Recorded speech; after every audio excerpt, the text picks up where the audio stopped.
Hey, Pastor Steve Waldron, so grateful you're here with us.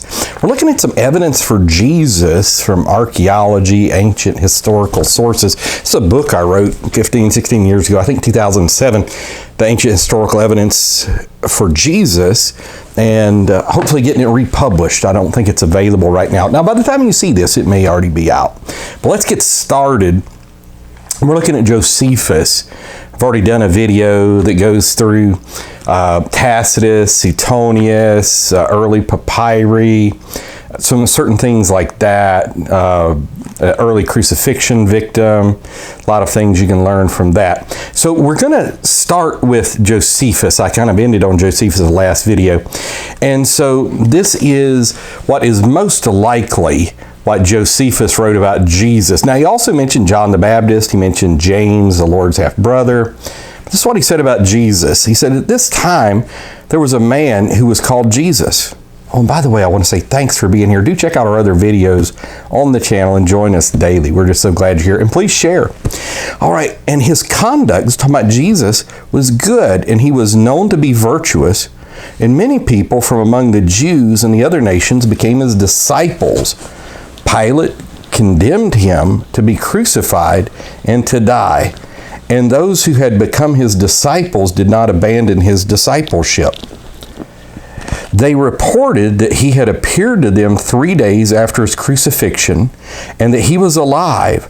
Accordingly, he was perhaps the Messiah, concerning whom the prophets have recounted wonders. And this is in Antiquities 1835. Antiquities 1835 of Josephus, Flavius Josephus, Jewish Roman historian.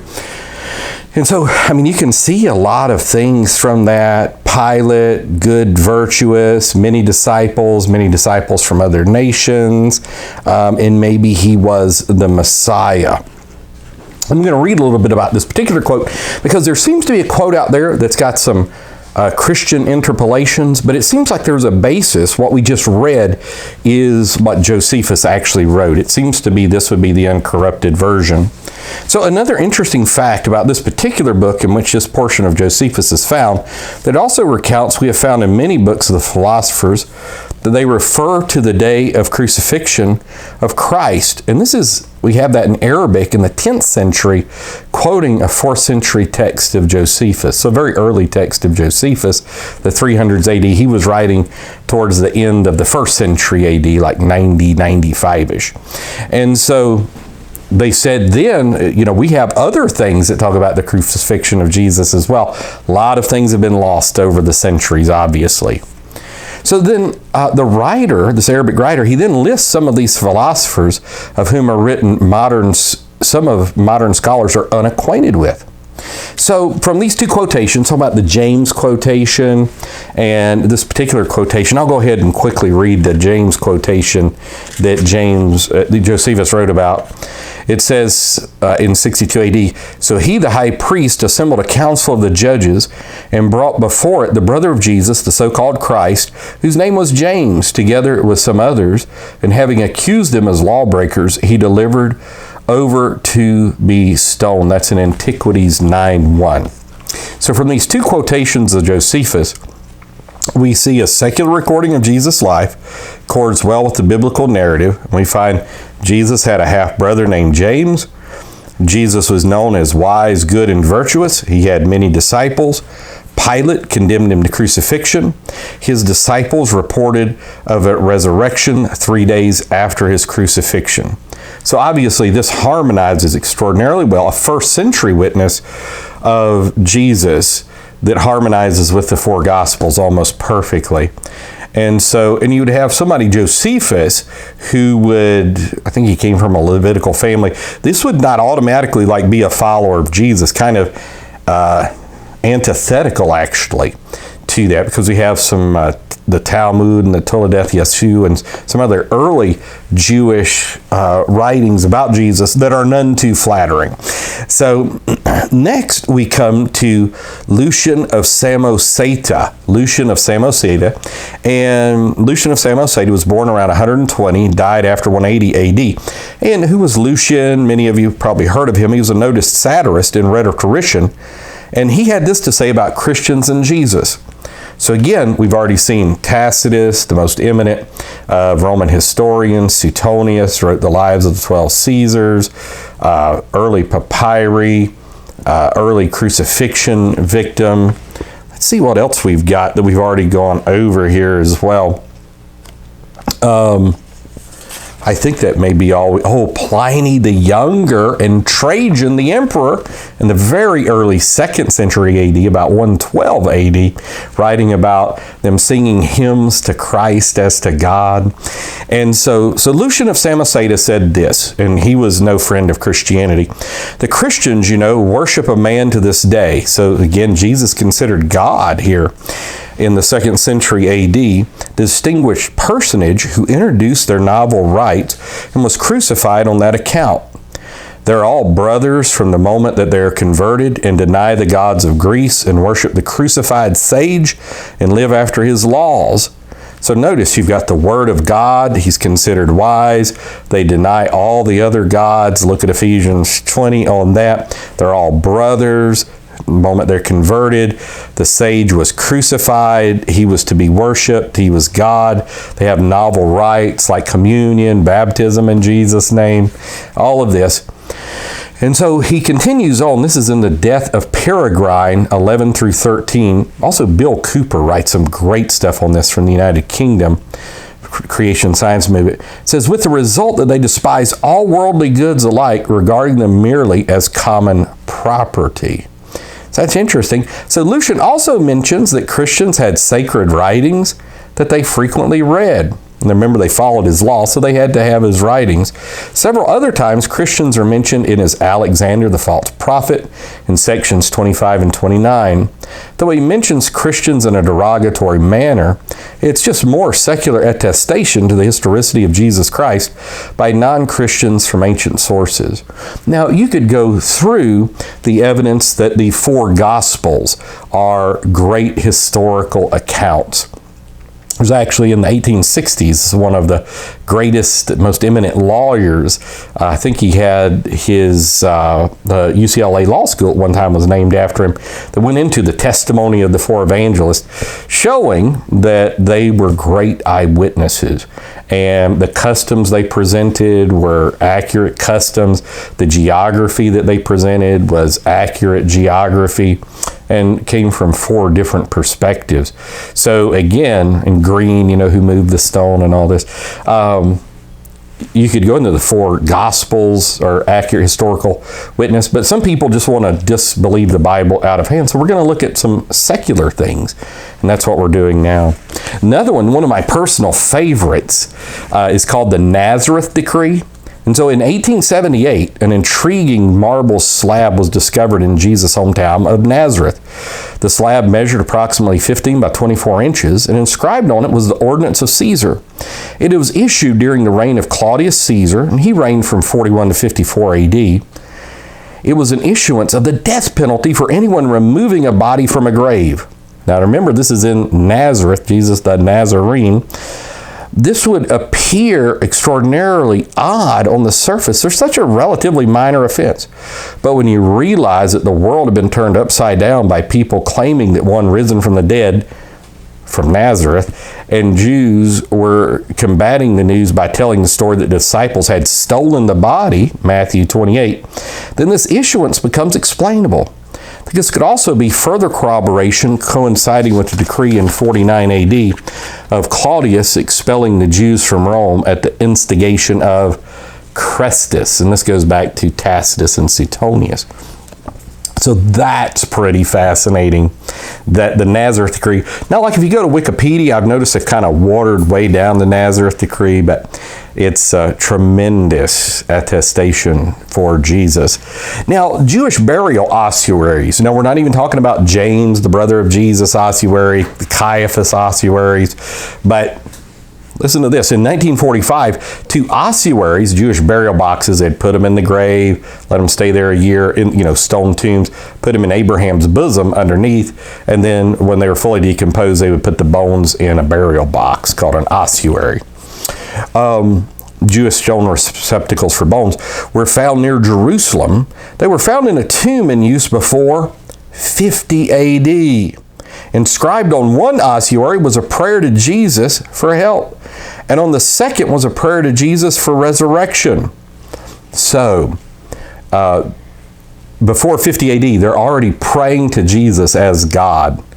And so obviously these were Jewish, they're found near Jerusalem. Jews, being monotheists, are only going to pray to God. So that's tremendous evidence for the deity of Jesus before 50 AD. Also in October of 2002, it was announced that almost certainly the bones of James, the half-brother of Jesus, had been found in a small limestone ossuary with the Aramaic inscription, James, son of Joseph, brother of Jesus. So the battle still rages over its authenticity, with much to be said for both sides. Fascinating nonetheless. Now I'll tell you, Holden and Geisler, in their wonderful book on archaeology and the Bible, really make an extraordinarily strong case for the authenticity for the James ossuary. To the point, of course, there's so much forgery in the antiquities market, and because there's so much money in rare antiquities, but it's undergone a very thorough investigation. The Israeli Antiquities Authority, it's gone to court in Israel, and it is in all likelihood, all probability, the actual burial box that Josephus mentioned as well, the death of James. So these ossuaries are huge proofs of Jesus, again, from the first century. Now, the historian Thallus was a Samaritan-born historian. He wrote about 52 AD, so in the life of most of the apostles for sure, and only 20 years or so after the death and resurrection of Jesus. The only fragment of his writing extent that mentions events surrounding the crucifixion is found in the writings of Julius Africanus about 221 AD. So he's quoting the historian Thallus. It says this, Thallus, in the third book of his Histories, explains away this darkness as an eclipse of the sun, unreasonably as it seems to me. Now, of course, during Passover, just the way the sun and the moon are, it's impossible to have a solar eclipse. So this was in reference to the 3-hour darkness from 12 to 3 p.m. during Jesus' crucifixion. This would indicate the darkness was at least known to Thallus, and he was trying to find a natural explanation for it. So again, early secular proof is given for the life and events of Jesus Christ, because it's mentioning Jesus, it's mentioning the eclipse, which was really more than an eclipse. Now, these next few are simply fascinating to me. So just follow along with me. We've already talked about Trajan, a Roman emperor, writing about Christians. And so here we have correspondence with the Roman Emperor Hadrian. Now, I think one of the late first century emperors, was it Domitian, that wanted to kill all the seed of David, and he had a persecution of the Christians as well, one of the 10 imperial persecutions. So Cyrenius Graninius, Roman proconsul of Asia, wrote to the Emperor Hadrian, who ruled from 117 to 138 AD. Wasn't there a popular movie or something about him? I don't watch movies, so I don't know. Asking his treatment of Christians. Hadrian wrote back to Cyrenius' successor, Minucius Fundanus, about how to respond. His recommendation was much like his predecessor, Trajan, encouraging moderation on the subject. This is further secular evidence of the widespread nature of Christianity at that point, and by default of their founder, Jesus. Obviously, you're not going to have Christians unless Christ was alive, so the fact that there are Christians is a secondary evidence for Jesus as well. So here we have in the first part of the 2nd century that Christians are everywhere, what do I do? And Hadrian writes back and says, well, if they're found, deal with them, but don't go hunting for them. Now, evidence for Pontius Pilate. I remember reading things decades ago that questioned the existence of Pontius Pilate. But let's look at some evidence for Pontius Pilate. An inscription bearing his name was recovered in Caesarea in 1961.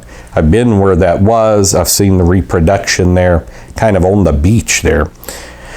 It identifies him as prefect of Judea, just confirming how the Bible would identify Pontius. And also coins from 30 and 31 AD have been discovered celebrating his reign.